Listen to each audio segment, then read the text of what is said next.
জীবনের কঠিন সময়গুলোতে নিজেকে গোপন রাখাই ভালো। নিজের দুঃখ কষ্ট কাউকে না দেখানোই উত্তম।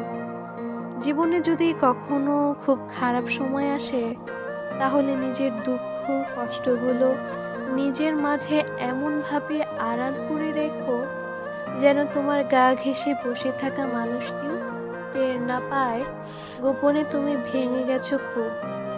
পুড়ে ছারখার হয়ে গেছে মনের বন। আকস্মিক ঝড়ে ঝরে গেছে জীবন বৃক্ষের সব কয়টি সবুজ পাতা। শক্ত হও, নিজেকে নিজে বোঝাও যে এত সামান্য বাতাসে ঝরে যেতে নেই, ভেঙে যেতে নেই অমন হালকা আঘাতে। কান্না পেলে একা একা গোপনে কাঁদো, তবু নিজের ক্ষতগুলো কাউকে দেখাতে যেও না। মনে রেখো, যে নিজের জন্য আলো হতে পারে না, পৃথিবীর সমস্ত আলো মিলেও তাকে পথ দেখাতে পারে না। জানোই তো, মানুষ বড় নির্দয়।